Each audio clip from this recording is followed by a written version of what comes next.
everybody, I'm back again with the staple, a Mike 1-Up classic. I've been using this void chart since Nightmare pretty much has come out. Maybe not the Nightmare season, but every season after that, this has been a go-to season starter void chart for me. It's really effective to sustain your own beacons, make you money because you can sell them, all that stuff.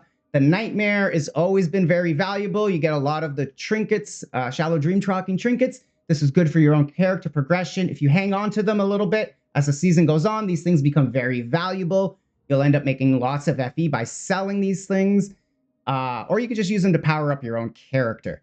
On top of that, it's a very fast map clearing strategy, so you can even use it as a leveling strategy to get you to run through the map faster while getting bonus experience.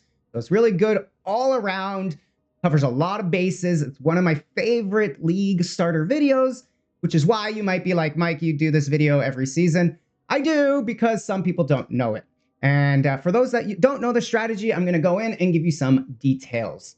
So first thing you need is to force the God of War into your map, and that's what these 15 points are for. This will give you God of War every map. Very important. This is the first 15 points you use. It makes you go zoom, and everybody likes zoom, zoom.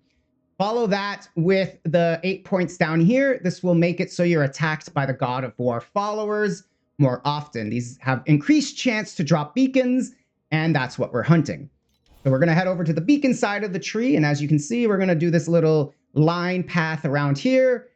You can read all these points yourself if you want to fully understand what they do. The goal is to get up to this chest. This chest spawns based on the amount of rare monsters you kill, and it gets a double bonus if you kill the God of War followers that are also rare, so it doubles down. And that's why we get those points. This chest will appear randomly at the end of the map. A lot of maps, you won't see it, but when it shows up, you're going to be really happy. You're going to get a big beacon explosion, and it makes you sustain your beacons and even have extras to sell for profit. This 1 point up here for the Glacial Abyss is extra, not mandatory. Only if you got extra points or you want it, you can do it. I put it here because Glacial Abyss is the most valuable beacon. So what I end up doing is I'll run the cheap beacons and I'll sell my Glacial Abyss to give me a little profit while I'm sustaining my own beacons for free. So that's the goal there. Finally, we're going to move here. Not finally, but next we're going to move here. These are also a new addition I'm putting in. Normally I'll mess around with Resonance early on or Embers, but this season, because of things and changes and reasons, I decided to go for mystery chests. And just like the beacon chests, sometimes these show up and sometimes they don't. Sometimes you open them and there's nothing in there and you're like, Mike, this is garbage. Why is it here? Sometimes you open a false gods that looks like this and you're really happy.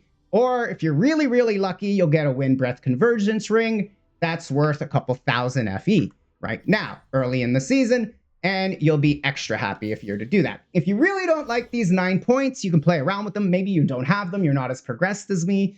You throw, maybe 4 points over here to get more rare monsters.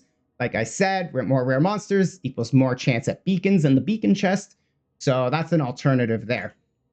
Finally, we're going to show you the Nightmare part of it. And Nightmare is very important because this adds speed to your map when you get the lightning to show up, as well as extra loot from the rare monsters, extra experience from these monsters when you spec into bonus experience nodes. And the Nightmare itself gives you shallow dream talking trinkets. These trinkets are great to progress your character's power, or you can sell them.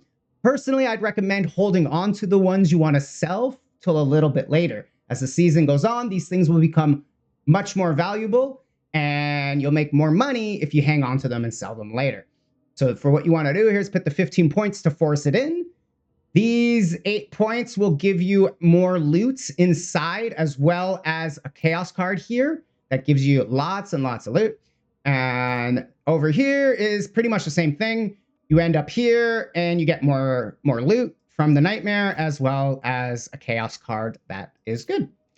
So that more or less is one more thing. For the Traveler point, I currently am a big fan of when Netherrealm Chaos Invasion starts, confusion cards drawn will be rarer.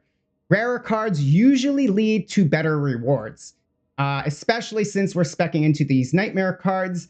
You get these nightmare cards, they will give you better rewards. They're rare. This is how you fish them out.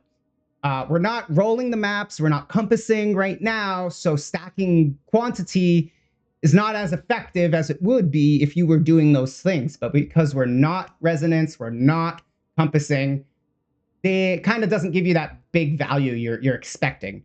I really, really recommend the rarer cards. It's been working great for me, and hopefully it works great for you. All right, everybody. That is the strategy. I will provide the build code in the description below if you're interested. Try it out. Let me know what you think in the comments below, and happy hunting. I'll catch you in the next video, everybody. Good luck.